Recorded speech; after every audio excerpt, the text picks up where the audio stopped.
We want to give you better skills at being able to understand the National Electrical Code, and that's what our Fast Track system is all about. It is a trademarked system that actually teaches you the National Electrical Code, not just gives you exam questions, not just tries to regurgitate the code. Our program is designed for you to read the code information. We paraphrase it in our lesson, and we give you illustrations. And then in the lesson, we actually have chevrons that you stop and go to the NEC, read the NEC, and then come back to the actual lesson. And it helps you understand the code. And of course, if you're in our 2020 or 2023 programs, we also have a neat feature called Fast Tracks Interact, which means that you can actually post images, questions, screenshots, all right in your Fast Tracks program. So there's nothing else like it out there on the market. If you're trying to learn the National Electrical Code and you're studying for an electrical exam, then you want to get our basic or our enhanced program if you're in the 2020 or 2023. If you're in the 2017 NEC, then you want to look at our Black or our Plus program. Now, if you already are licensed, you already have a license and you're just thinking, I just want to get better at the National Electrical Code. I want to be better for my maybe my employees. I want to be better as a leader of a group. Then we have a program for you. It's called Mastering the NEC. And basically, what that does, it puts an expert in your pocket. So we have a little bit of something for everybody. We even have grounding and bonding programs as well, because everybody needs to know grounding and bonding. Okay? All right, on today's lesson, we're going to look at some exam prep questions, and we're going to dissect them, give you a little bit of understanding of how you would prepare for an exam, because in our Fast Tracks program, we also give you over 700 exam-style questions that are very similar to what you would see on an electrical exam. Not to mention, our competency reviews give you additionally hundreds of other very tough questions that you have to dissect out. And really, Unit 8, 11, and 13 in our program is the make or break for many people, because it's calculations and it really gets you looking at single family, multifamily, commercial.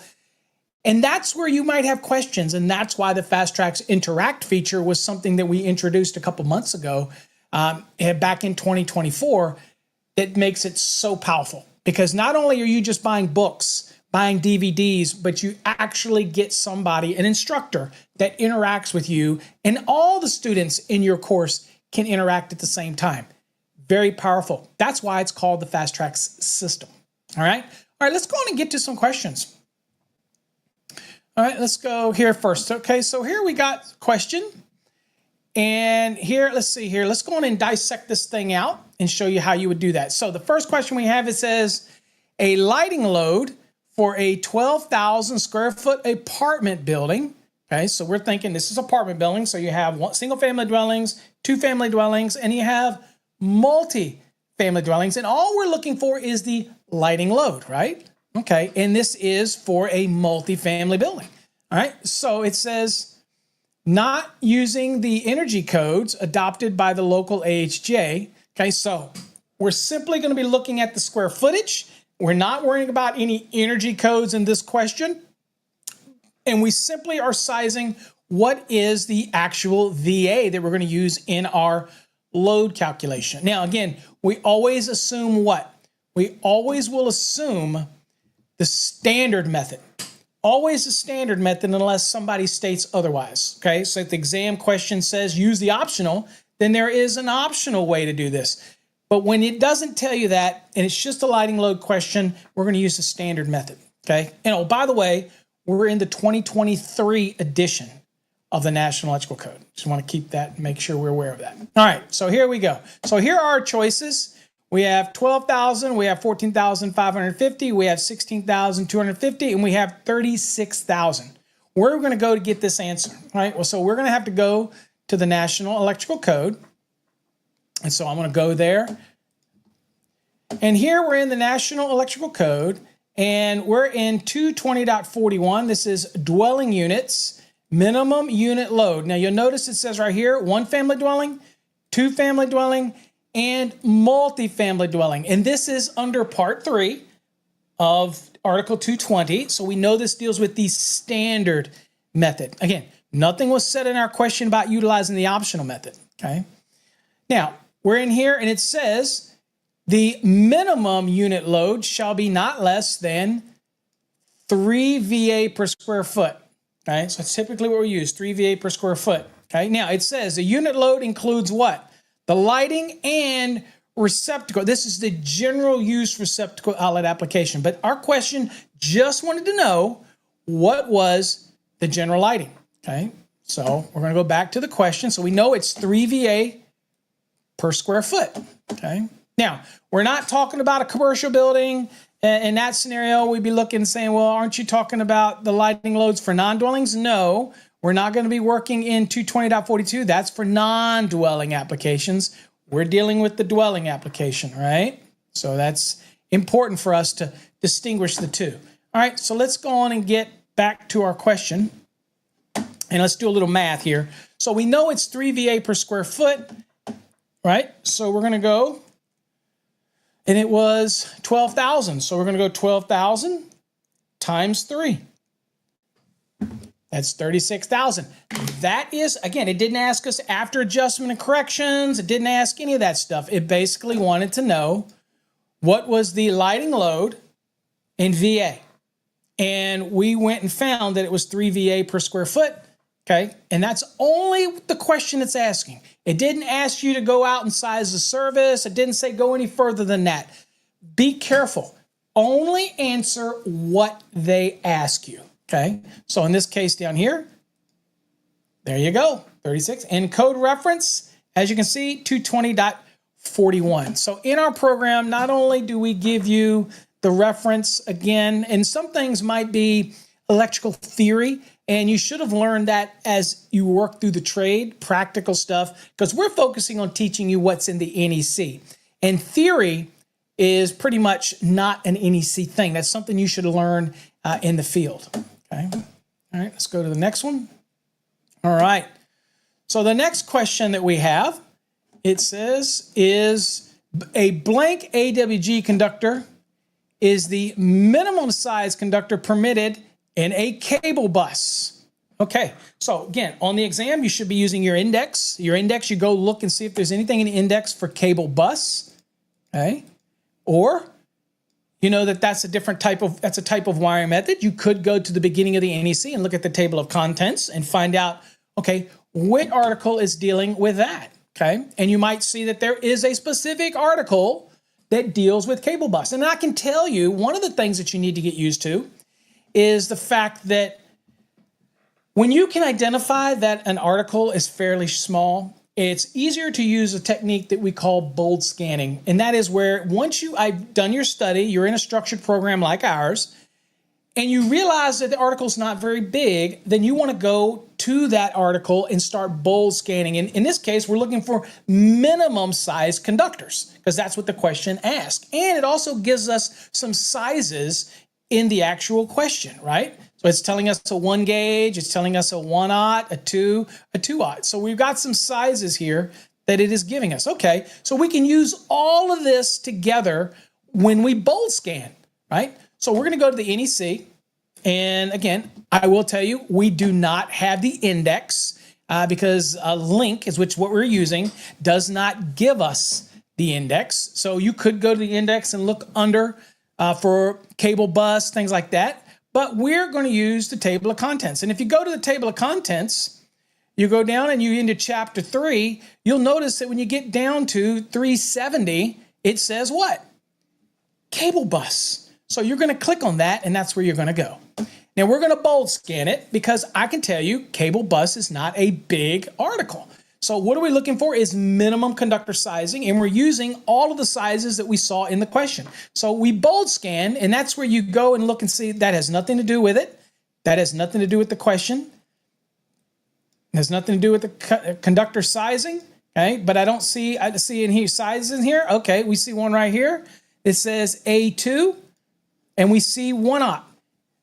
Remember, we use the sizes, but that is sizes, okay? And we see B not smaller than, okay? No case B smaller than. All those are minimum rules, okay? And as you can see, I just want to show you that it's not a very big article. So we'll just kind of scroll down and boom. And then once you get to construction specifications, that's pretty much outside of what we're looking at. So as you can see, that's it. Maybe a page and a half in your code book. But as you're bold scanning or getting used to that bold scanning technique, I want you to get used to index searching, looking for target words or keywords in the question that tells you kind of where to go. And it's not going to always be so easy, right? Not as easy as, oh, cable bus. I'm just going to go to the index and look for cable bus. It may be more difficult than that. That's why we do structured training, because we're going to teach you these things. You're going to move in and out of the code book. And some things you're just going to look at it and go, dude, that's Article 370. Article 370 is very small. I'm going to go there rather than try to hunt through the index, that type of thing. Now, if you aren't practicing your different articles and getting used to the articles so you can rattle them off, 230 for services, 225 for outdoor branch and feeders, 215 for feeders, 210 for branch circuits, 240 for overcurrent protected device. If you're not doing 430 for motors, things like that, 550 mobile homes, manufactured homes, if you're not looking for things like that, you need to get familiar with the articles. And so that in an exam, but also out in the field, when you do need to go to your code book, it all comes to you. So again, in our program, also what you get is you will also get flashcards built into the extra bundle. It's in the very last module of our program. We do give you flashcards and things like that. So don't worry. We give you all the tools to be successful. But look, that should not stop you from creating your own flashcards. Go out to the dollar store, Dollar Tree, whatever, and buy you some index cards. Take your index cards and write on one side the article, on the other side what the article is. Practice them over and over again. Flashcards, have your wife do it, your kids test you, that type of thing. They just makes you better, not just for an exam, but better and more proficient in the code. Look, guys and gals, we're code professionals. We're electrical professionals. This is our profession. I'm not going to a dentist to get brain surgery, okay? We are specialists in what we do. We're only on this rock a short amount of time. You should be wanting to get more knowledge, to be that go-to person in your company. Or if you're the leader or the owner, you want to have that command over the NEC that your guys and gals come to you for this advice, and you should be willing to give it because that's a leadership moment, right? Okay, I'm not doing this just to sell courses. I honestly have always believed, and I can put my proof in what I say, because I have proof of all the way back when I was 16 years old. While other kids were going summer school or going away for the summer, I was taking summer classes to learn the NEC. Yeah, it's 16 years old, all the way back in the 80s. So look, I'm telling you, I've done it. I preach it. It's not just about selling courses. It's a lifestyle. And you are a professional, like a lawyer, a doctor, a physician. You're an electrician. You shouldn't just go do work and just assume you're doing it right. You need to know that you're doing it right. Everything you do is based on the National Electrical Code. Everything you do is based on a minimum safety standard, okay? Okay, enough of the preaching. I'll get you back to the lesson, okay? So when we go back to the NEC here, all right, and we're at the buses. And again, as you can see, we bold scan it down. And of course, you see conductor size. And then you see that it is 1 gauge down here is the 1 aught, is the minimum size. All right, so let's get back to the question. And in the question, we're going to answer it 1 aught. And there you go. And there's your code reference right there. And that is 370.20A2. And that's where we were at. Okay, makes sense? All right, let's go do another one. Okay. The maximum size overcurrent protected device. I love that, folks, when they say maximum size overcurrent protected device. Think about this, because for this question, there's going to be a minimum and a maximum. This is going to be a great one for you. All right, it says the maximum size overcurrent protected device used to protect a water heater that is 240 volts and is rated 4,500 watts. Now, I know what you folks are thinking. You're thinking, not enough information here. Well, it didn't say anything about the gallons. So it didn't say it's 120 gallons or less. Didn't say anything about that. So we have minimum rules that we follow in 422.13, right? We have some minimum rules. But there are maximum rules as well, okay? And so let's see here. Let's move my screen, make sure my screen, yeah, it's working. Okay, so we have maximum rules we have to follow. So this is so important because I have people that'll look at that question and go, Paul, that question is not answerable. Of course it's answerable. It wants to know the maximum size over current protection. It doesn't want to know the minimum size. It want to know the maximum size, right? So let's go to the code book, right? So first things first, you know that a water heater is an appliance. 422 is the article that governs appliances, right? Now, you could go to the index and look under water heater, things like that, overcurrent protection. Those are all trigger words that you need to be doing as you're studying, going to the index, looking and see if any of these words in here help you find the answer or get you where you need to be, okay? And go back and forth into the index, okay? But as you start to learn in a structured program, you're going to learn, and we teach this lesson in our program, that this is obviously an appliance. And this is a maximum question, not a minimum question. Let me show you the difference, okay? All right, so let's go to the NEC. All right, so here's the NEC, and we're going to go back. So the first thing we'll go to is appliances. Okay, and we'll go here to, oops, sorry, brain fart. Yes, I said that on camera. So we'll go to appliances. So we're at 422 appliances. And more specifically, we're going to go down to the one we talked about earlier, which is storage type. Okay. Now, we did not say a word about storage type. We didn't say it was 120 gallons or not. But I do want you to know that this is a minimum rule, right? It says the branch circuit overcurrent protection and the conductors for fixed storage type water heaters that have a capacity of 120 gallons or less shall have an ampacity not less than 125%. That's the conductors and the overcurrent device. That's not less than. That's a minimum rule. Not less than. Could be more, but not less than. Okay? If you want to oversize it, go for it. You want to make it bigger conductors? Go for it. But it can't be less than. All right? What do we want to look at? Well, we want to look at 422.11. Again, specifically to overcurrent protection for appliances. We know the water heater is an appliance. So what we're going to do is we're going to come down here and we're looking at E. E is for a single non-motor operated appliance. That's a water heater. Okay, so this is a maximum rule versus what we just saw was the minimum rule. Plus, we have nothing in the question about 120 gallons. So again, all these things to try to lead you away from what the answer should be. All right, so first thing is, it says if the branch circuit supplies a single non-motor operated appliance, it does, the rating of the overcurrent protection shall comply with the following. So the question was about overcurrent protection. Okay, it says number one, not exceed the overcurrent protection rating marked on the appliance. Ours was not marked. All it gave us was 4,500 watts, and it gave us the voltage. Okay, so we can do real quick a little math. So we had 4,500 watts. Here's a calculator, right? And I'm going to divide that by 240. And that was 18.75. Okay, so that's our amps for that 4,500. Now, we're not doing the application for the 120 gallon or less where you do it 125%. That's not part of this question. So stay with me. Not part of the question. Focus.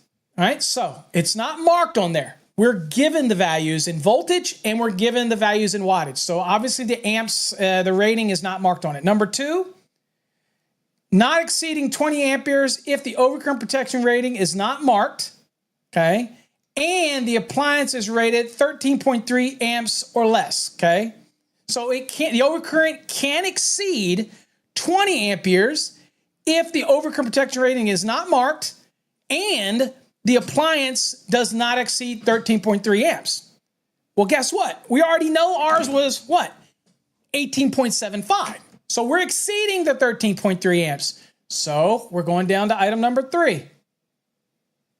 Item number 3 says now, not exceed, there's your maximum, not exceed 150% of the appliance rated current if the overcurrent protection rating is not marked, and it was not marked, we calculated it out, and the appliance is rated over 13.3 amperes says where 150% of the appliance rating does not correspond to the standard overcurrent device rating, the next standard size can be used. Okay, it's permitted to go up to the next standard size. Oh, all right, so got to go back to the question now. So we know what we're dealing with. So let's go back to the question. All right, so we're saying, okay, in this question, I know I've got 18.75 amps. So I go 18.75 amps, and I can go up to what? 150% times 1.50. That equals 28.125, okay? You're saying, well, what can I go to, right? Saying, okay, well, let me ask you a question. Do you think that a 28.125 rated overcurrent protection device exists? Remember what it said in the rule? You can go up to 150%, but if it doesn't correspond, you can go to the next standard size. Well, let's just go and see what the next standard size would be. And so here we're back in the NEC, and we're going to go to where? That's right, 240.6, because that 240 is for overcurrent protection. The .6 is that nice little list of the different ratings of the standard size overcurrent protected devices. So we're going to go to 240.6. These are things you learn in our program, folks, and you just need to. That's why I believe in a structured plan. That's why I believe you can't just grab a code book and start flipping. You might get lucky enough to pass because you've been doing it a long time. But if you want to really focus and get it quickly, structured training that feeds you the information that you need to know is the only way to go. Get out there, make that money, get that license. If you happen to fail, it's okay. You could take it again. Sometimes people just don't test well. It's all good. All right, so here's the standard sizes, right? And we needed one for 28.125. Well, I think you can see that we don't have anything. It's 25, and then the next size would be a 30. So because it does not correspond, guess what? It said it right in the rule. I can go up to the next standard size. So that would be a 30 amp overcurrent protected device, right? So we go back to the question. Here's the question, and the answer would be 30. Reference. There it is, 422.11 E3. That's exactly where we were at, and that answers the question. So remember, folks, it's so important to understand the question and really stop and read it. This was a maximum size. It could have been a minimum size question, and they would have had to give you what? They would have given you the gallons of the water heater and all that type of stuff, right? So important. Understand that question said maximum. Okay, you want to do another one? Okay, we'll do one more, and we'll go to the next one. Okay, next question. Each device on a strap or yoke. So if you have a receptacle or a switch, you have the metal strap that mounts it to the box, and you have whether it's a duplex receptacle, simplex receptacle, switch. They're all mounted on a yoke or a strap. Okay, it says each device on a yoke or strap installed in a device box shall be counted as blank conductors. So this question should stick out to you right away as a box fill question because it's saying, okay, so if it's a receptacle, duplex, simplex, switch, it's going in a device box. Obviously, looking at this, it's taking up a volume. And the code says that it counts as a 1 volume or 2 volume or double volume. You have to look at it and say, okay, well, this is clearly a box fill. Now, where does box fill come into play?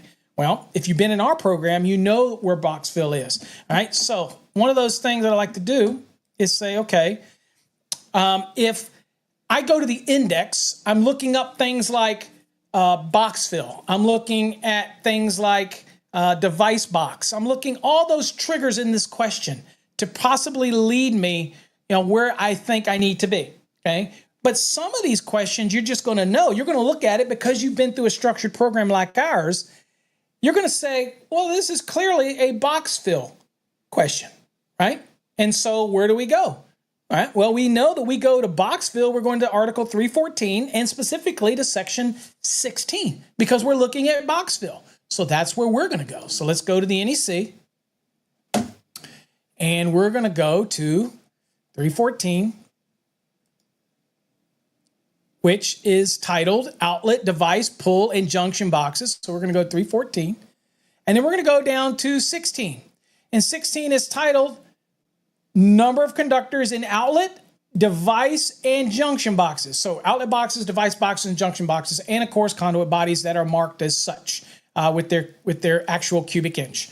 All right, so what we want to go to is we're going to go down and we're going to be scrolling down, and we got box fill calculations. That's what we're doing. And we're talking about a device, okay? And so we're going to scroll down and here, see what it says? Device or equipment, okay? I don't know why that's popping up. All right, so it says each yoke or strap containing one or more devices. So a simplex on a strap, that's fine. A duplex, it's still on a strap, it's fine. Triplex on one strap, it's fine. Switch, one strap, it's fine. It's saying a double volume count in accordance with table 314.16b1 shall be made for each yoke or strap based on the largest conductor connected to the device. Okay? Makes sense? Now, many people here will start going down here and start doing volume counts. Okay? But you have to remember the question. Okay? Just remember, let's go back to the question. Again, these are important things I want to point out. Notice what was not given in the question. It didn't say anything about the conductor size. It didn't say whether it's a 14 gauge, 12 gauge, 10 gauge. So the mind starts thinking, crap, I got to go to this volume table. Then they look at it and go, wait a minute, you can't answer this question. Yeah, you can. Because the table was telling you what each conductor represents in volume as one conductor. Well, what did the code rule say? It said a double volume count, which equals 2 conductors, right? How do you get that? Again, for those that say, Paul, I just don't get it. See down here, it says the free space for each conductor.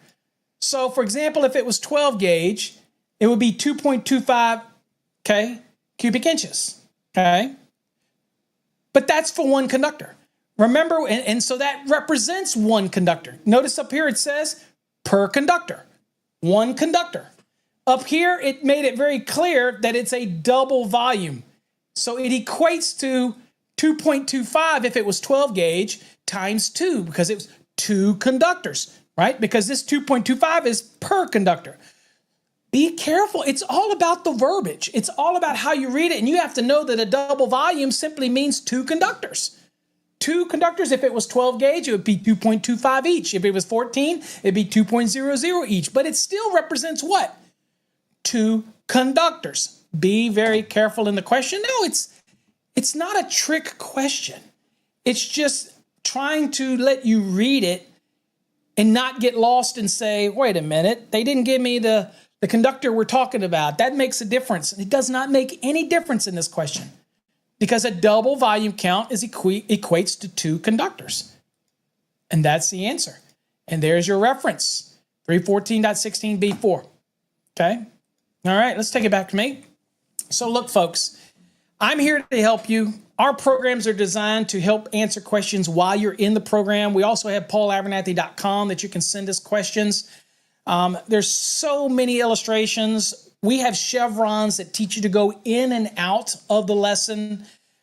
We have the extra database of questions that also has flashcards. It also has additional quizzes and videos in there as well. We're talking hundreds and hundreds of exam-style questions that are very similar to what you'd see on an exam. The competency reviews will test your knowledge. We teach you calculations. We teach you single family. We teach you multifamily. We teach you the standard method, the optional method. There is nothing else out there that is as comprehensive as what we do here in the Fast Tracks program. So if you're interested in it, you see it scrolling across the bottom, go to fasttracksystem.com. We'd love to have you in the family. We also have a live feature that you can ask us questions. We have people standing by to answer questions about our courses. If you're interested, check it out, folks. We appreciate you watching this video.